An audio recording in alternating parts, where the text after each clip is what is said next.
Thomas began to list off which cities were safe for refugees at the time. Decades later, he can still recite them all from memory. Gosh, I need to grab Cole about Protocol in a minute. What about Elysium City? No. Insurrectionists It just... They got it bad there. Dion Govender confirms this. In Elysium City, people just... Not contradict. Within the narrative, it contradicts part of it, is what I'm saying, not factually. Yeah. Whole neighborhood this just got scooped up. Contradicts. Oh, go ahead. Go ahead. He talks about watching his community. I don't know. You got the facts. I've got the talking about Cole Protocol. So I asked him about John. Here, man, now Cole Protocol.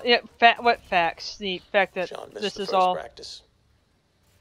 No, I'm not gonna say that. Don't say that. It's more the methodology of the insurrectionists. Yeah, this is very that Cole is Protocol. Contradictory to Cole Protocol, but not fully. It balances off the one. Are we talking Jacob's first adventure off? Yes. Okay, no, this doesn't. Yeah, this contradicts it just a touch. But not. It's within the narrative. Yeah. It's not like they got their facts wrong. They didn't fact check. It's within the narrative. Can be said to have come from all of this. It's that Cole Protocol can know that their struggle is for nothing. The book of that Jacob talks Keyes. about Jacob Keyes again, his boyfriend. Faison will always be his boyfriend. I'm horrible. I'm just kidding. I'm not a Tumblr. But the rest of us believe in the it's about him and him having to deal with insurrectionists and kind of growing into his role because he gets a shit lot in life. The story made sense. It felt right. But sometimes you have to go back, though. Yeah, sometimes look you have again, to go back. Because maybe you'll see something small, out of place. That single thread. Later that evening, after my interview with Dion, I was pretty drained, so I spent some time sifting through a bunch of file boxes. I'd paid this scavenger in the outer colonies to dig around and send over any Elysium City documents she could find. The only local government records left were I hard love copies, but I took them anyway. No, it's good. That reminds me of something we should talk about too. John's name. Okay, we'll do it in between episodes. Yeah, because it's starting to I'm starting to realize that's context we should actually give. Black and white. Okay. That's when I saw it. Here it goes. A single letter next to his name. Yep. D. Yep. I was staring at an official document that said quite plainly that in 2517, John died at 6 years old. Please join me for the next episode of Hunt the Truth. I'll stop. Dun dun dun. Dun, boom. So now Willow is like, what? I'm just gonna let the music. Everybody else going, what? I'm sorry, I'm talking over the pretty music. That's okay. My bad. There we go. Okay, what were you gonna contextualize there for us? Okay, so in Halo, the colony, there's the United Earth Government, which is the ruling body of Earth and her colonies, pretty much. But then there's the inner colonies, which are like Luna and Mars, and the ones closer to Earth, including Reach, which is the military headquarters. Basically, it's the big military headquarters, and is pretty much when Reach falls, it's the last. It's the last hope of mankind. It's Earth's last shield until outside the system, pretty much. And but the outer colonies, which are the ones further away from Earth, they got hit with a lot of crap, and they've been holding rebellions for a while because the UNSC isn't giving them they're draining them dry a lot of the times. It's what happens when you get big corporate, it's sci-fi. It's kind of that shtick. So when they're talking about the outer colonies and the insurrectionists, that's what they're talking about. Mm-hmm. It's kind of important stuff to realize, because it's not like these people decide to go, oh no, we hate you. They have legitimate reasons to not like it. Yeah, and something that I highly recommend is just kind of a primer, because it's relatively brief. The Fall of Reach graphic novel is in 3 or 4 parts. I can't remember. 3. There's a 3. Thank you. 3. There's a 1 volume edition of it, I think now. I think that so. came out. It's by not Marvel. that long ago. Yeah, it's by Marvel. And it's pretty. It's super pretty. I cosplayed Halsey from it because I'm a loser. And nobody recognized it, obviously, except Halo fans. A Master Chief cosplayer recognized it. That's right. Actually, which was sweet. When I cosplayed Halsey at RTX 2013, Jen Taylor recognized that I was cosplaying Halsey. Now that was crazy. I had fanboys. It was the craziest thing. So I'll have to tell that story later. Yeah. So Jen Taylor being the voice actress of Cortana and Halsey, and there's a reason why she voices both. Should I tell them real quick? It's not really a thingy for Hunt the Truth. It's not really a thing. It's widely known once you get through to this point in canon.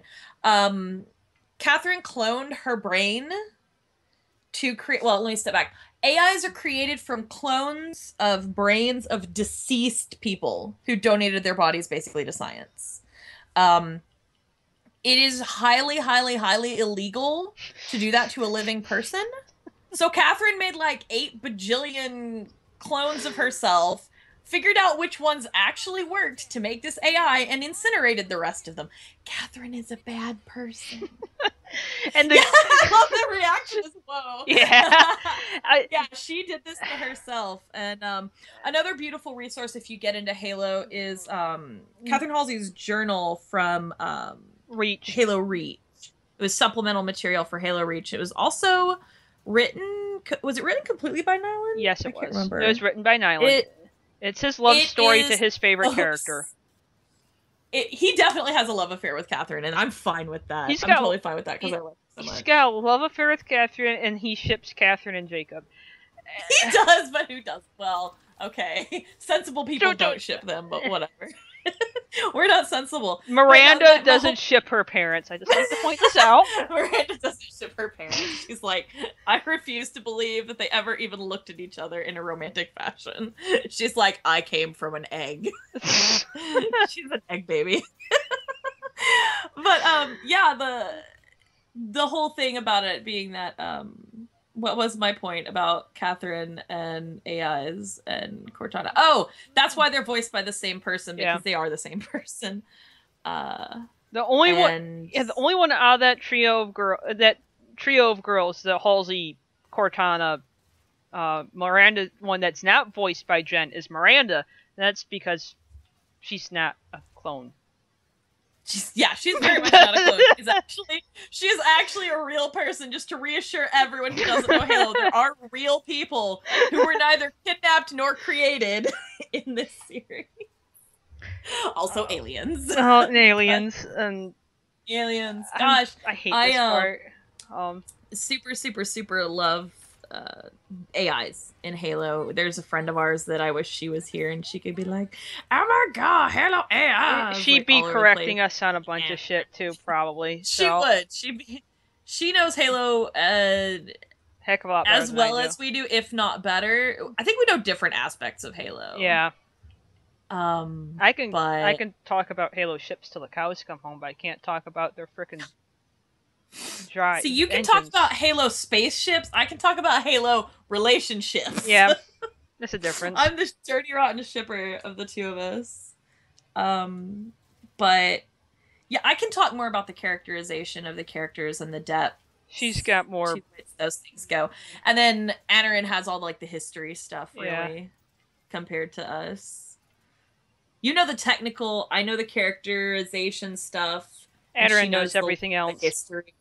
Yeah, and it's not that she doesn't know what we know, because she does, but we just know it in different ways. It's really cool. It's really cool to have, I don't want to say it's like a Halo support system, but it's definitely a group effort to be in Halo fandom. Yeah, which is one of the things I love about it. It's a big fandom. It doesn't look it, but it's a very big fan. It's not as big as Star Wars. I've done the Star Wars thing. I still do the Star Wars thing. I do the Star Trek thing. No, we're not going back to that. No, don't do that to yourself. Halo is also a very opinionated fandom, but I find that it's not that like infighty. Yeah. Unless you say something that's wrong about Halsey. Halsey fans, we are insane. Oh, I We're forgot to show. Mary Sue's and Gary Stu's. We are standing for Halsey. Like, it's pretty hard. No one But likes it's Miranda. so worth it. She's a great character. Like, she is so lovingly crafted, and to see different takes on her is actually kind of interesting. To see the way she's evolved through the games and the books, and different authors have very different takes on her, which is both fascinating and confusing. I won't talk about that in depth right now because y'all have probably heard me talking about Catherine. Yeah. But anyway, we're that pretty was episode 1. Yeah, we're pretty much all specialists in our little bits and bobs. That's yeah. But you don't get into a fandom like Halo without something like that. Yeah, I think that if you like Halo as a game, you just like Halo as a game, and that's fine. But if you really super get into it, it's go big or go home. It's really go big or go home. Like, when I was at RTX and I was, I'll say again, I was cosplaying as Halsey, I actually had people come up and be like, "You're cosplaying Halsey." And I was like, "Yes, I am." And I wasn't wearing like a super recognizable outfit. I was wearing like literally an outfit that is described in one of the books. That is how obscure this was. Halo fans, go big or go home. Like, it was, I had an entourage. It's a really great story. I'll tell some other time on my YouTube channel. Yeah. But basically, Knight is trying not to die. Yeah, don't mind the... in Halo. Yeah, I'm gonna wait until you're done with that to freaking elites them. We get to some of my favorite music here in a little bit. Oh, I'm sorry. It's all good. I know. Blah, words. Yeah. But glassing, that's a good... Okay. Well, we're in between and we're waiting on this. We can talk about glassing. Well, no, it becomes more... No. It becomes more relevant in a later episode, though. It comes up next. Is it the No, it's not the next episode. Next episode's Bad Records. No, not Bad Records. I'm talking about the one that's way later where he does the thing and goes to the thing. Oh, that thing. Yeah. Yeah, do you want to talk about it now or then? We can give a little context now because Bad Records, because it becomes it's a meme. It's a meme. It's a meme in the frickin'. You'll see what I mean. Basically, glassing, since I talked over a little bit, I'm very sorry. Glassing is when the Covenant ships would... the thing that's so descriptive in chat there. Glassing is when the Coveys come out with their freaking ships and plasma the hell out of a planet and turn it to actual glass. It's like silica? It's, something like that? Yeah, because... It fractures like fiberglass, doesn't it? Yeah. If I remember, that's the descriptor. Yeah, there's a really good escalation issue on it, actually, that introduces one of the new characters for Halo 5. It's Tanaka's story. Oh, yeah. Yeah, you do. Don't scold me. Don't scold me publicly. She does. She scolds me about Halo. It's pretty great. You know. But, yeah, shut up. Later on, we have to talk about Precious Thorn. Precious baby Thorn. Later. Yes, later, when he becomes relevant again. Because I think they talk about New Phoenix for a minute. I think so. New Phoenix is what happens in 4, which is the game I'm playing right now. Yeah, New Phoenix is a city on Earth that is exactly where it sounds like it is. Yep. It is exactly what's on the tin. Yeah, it's...